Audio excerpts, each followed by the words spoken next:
अगर प्रभु यीशु मसीह के कारण, प्रभु यीशु के नाम के कारण आपकी निंदा हो रही है तो ये एक नॉर्मल चीज है, इट्स ए नॉर्मल थिंग। लेकिन अगर आपके नाम के कारण, आपकी वजह से प्रभु यीशु की निंदा हो रही है, प्रभु यीशु का विरोध हो रहा है, तो ये कोई आम चीज नहीं है। This is a serious thing. हमें इसे बड़ी गंभीरता से लेना चाहिए। आप कहेंगे कि ब्रदर क्या आप थोड़ा एक्सप्लेन करेंगे, आपके कहने का क्या मतलब है? चलिए थोड़ा मैं और डिटेल से समझाता हूं अब इस बात को कि अगर प्रभु यीशु के कारण आपकी निंदा होती है तो ये एक नॉर्मल थिंग है, क्योंकि प्रभु यीशु ने कहा कि उन्होंने मुझे सताया तो वह आपको भी सताएंगे। प्रभु यीशु ने मत्ती 24 में कहा कि मेरे नाम के कारण लोग तुमसे बैर रखेंगे, वो तुम्हें पकड़वाएंगे, जेल खानों में डाल देंगे और यहां तक कि तुम्हें मरवा डालेंगे। मेरे नाम के कारण सब जातियों के लोग तुमसे बैर रखेंगे। तो देखा, प्रभु यीशु के कारण अगर आपकी निंदा हो रही है तो ये नॉर्मल चीज है। ऐसी भविष्यवाणियां हुई हैं कि ऐसा होगा और ये एक अच्छी बात है। प्रभु यीशु ने कहा कि अगर लोग मेरे नाम के कारण तुम्हें सताएं तो इसे बड़ी धन्यवाद समझो, इसे एक अच्छी बात समझो।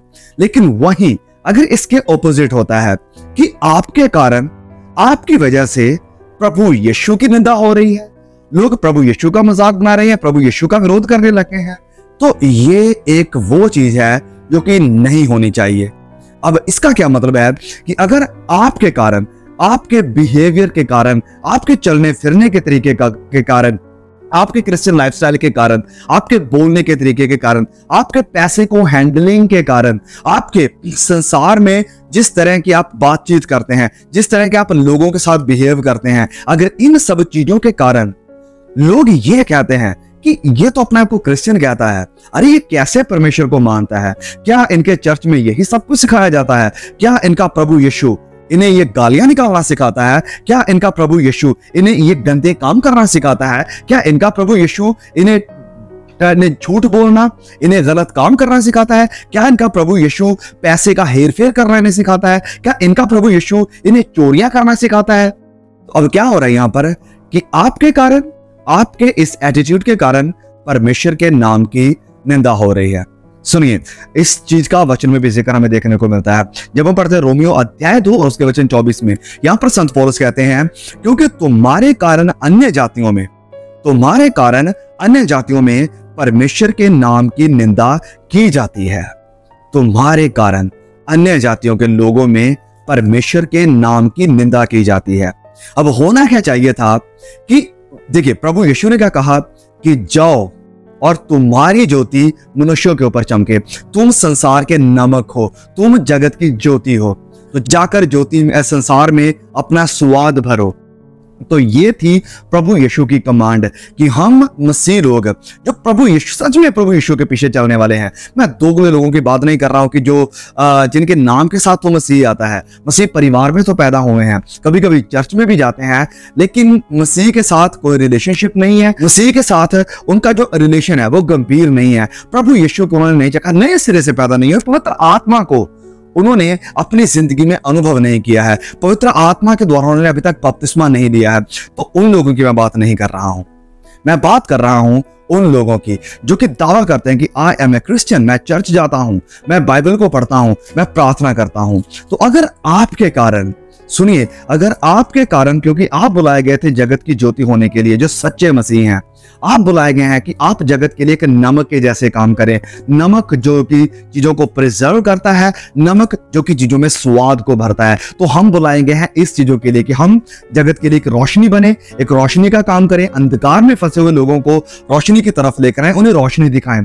और दूसरी तरफ वो लोग जो कि बिगड़ चुके हैं, जिनकी जिंदगी होपलेस बन चुकी है, जिनकी जिंदगी में कोई टेस्ट नहीं रहा है, तो हम उन्हें खुदावंद मसीह यीशु की जिंदगी दे ताकि उनकी जिंदगी में टेस्ट आए और हम एक नमक का काम करें। तो अब हम अगर ये होने के लिए बुलाए गए हैं, लेकिन इसकी बजाय होता उल्ट है कि परमेश्वर की निंदा होने लगती है। क्यों? क्योंकि हमारी जिंदगी वैसे नहीं चल रही है जैसी प्रभु यीशु मसीह में होनी चाहिए थी। मैं आपको बता दूं कि उस वचन में प्रभु यीशु ने क्या कहा था कि जाओ, तुम जगत की ज्योति हो और तुम मनुष्यों के ऊपर तुम्हारा प्रकाशन या तुम्हारी ज्योति, तुम्हारी रोशनी चमके, तो तुम्हें देखकर लोग स्वर्ग पिता की, मेरे पिता की जो स्वर्ग में है, महिमा करेंगे। लेकिन अगर इसके बजाय आपको देखकर, मुझे देखकर, हमारे बिहेवियर को देखकर परमेश्वर की निंदा होने लगे, तो ये एक बहुत ही गलत बात हो जाएगी और ये एक बड़ी सीरियस बात हो जाएगी। क्योंकि हमारे कारण अगर परमेश्वर को महिमा जाने के बजाय उसे निंदा जा रही है, we can not imagine what will go through the heart of Christ, कि प्रभु यीशु के ऊपर ये सब देखकर क्या गुजरेगी।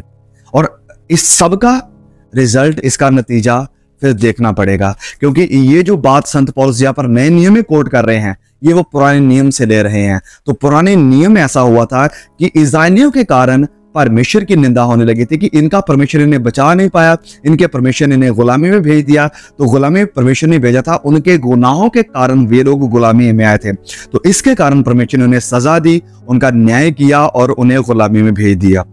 अब मेरे भाई और मेरी बहनों, हम जो खुदा मसीह यीशु में हैं, मैं आपको कहना चाहता हूं कि अगर आप मसीह यीशु के कारण दुख उठा रहे हैं, अगर मसीह यीशु के कारण लोग आपसे नफरत कर रहे हैं कि आप सच्चाई का प्रचार करने वाले हैं, आप प्रभु यीशु की बातें करने वाले हैं, आप सच्चाई पर चलने वाले हैं, आप झूठ नहीं बोलने वाले हैं, आप किसी भी तरह का हेर फेर करने वाले नहीं हैं, आप किसी भी तरह का कॉम्प्रोमाइज करने वाले नहीं हैं, आप अपने काम की जगह में, जॉब की जगह में आप अपने सच्चाई के साथ चल रहे हैं, परमेश्वर का भय मानते हुए काम कर रहे हैं, तो यस, ये होगा कि जो संसारिक लोग हैं उन्हें ये सब चीजें पसंद नहीं आएंगी। वो आपको कहेंगे कि कॉम्प्रोमाइज करो, वो आपको कहेंगे कि यहाँ पर थोड़ा सा झूठ बोल दो, वो आपको कहेंगे कि यहाँ पर पैसे का, बिलिंग का थोड़ा हेर फेर कर दो।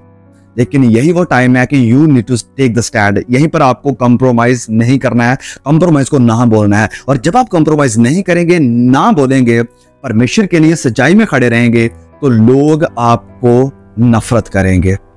अगर ऐसा होता है तो ये एक अच्छी बात है। परमेश्वर के पास आपके लिए, हमारे लिए एक रिवॉर्ड है जो खुदा मसीह यीशु के साथ वफादार हैं।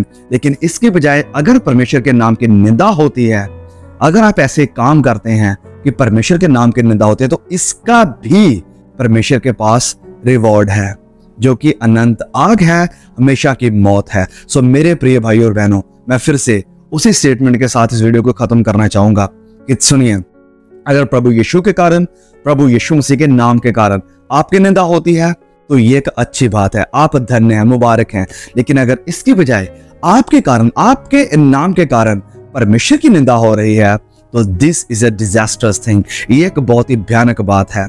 होने दे कि आप मेरे भाई, मेरी बहन, अगर आप मसीह यीशु के पीछे चलने का दावा करते हैं, तो सच्चाई के साथ चले।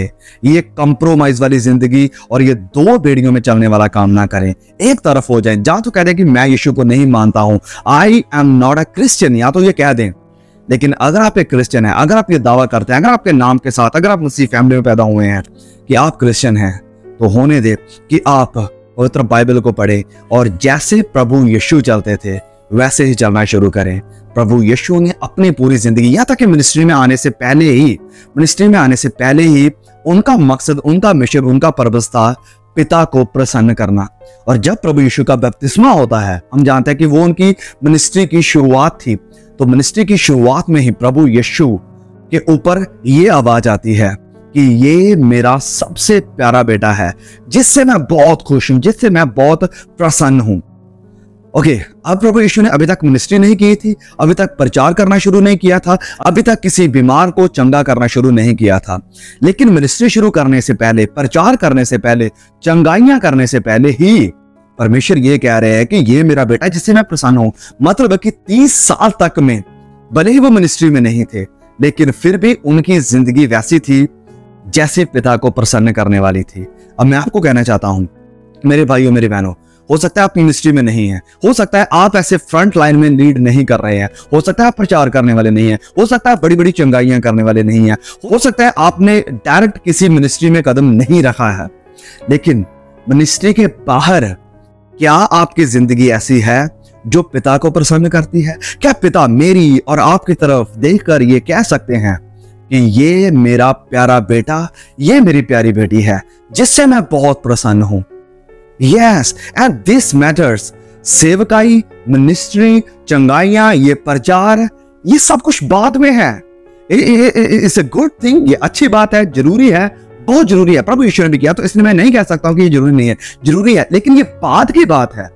सबसे पहले आता है क्या हम अपनी जिंदगी से, अपनी पर्सनल लाइफ से, अब तक प्रभु यीशु पर्सनल ही थे, वो कभी भी पब्लिक में नहीं आए थे, अभी पब्लिक में है जब उनका बपतिस्मा होता है। तो क्या हमारी पर्सनल लाइफ में हम ऐसी जिंदगी गुजार रहे हैं जो पिता को प्रसन्न करती है?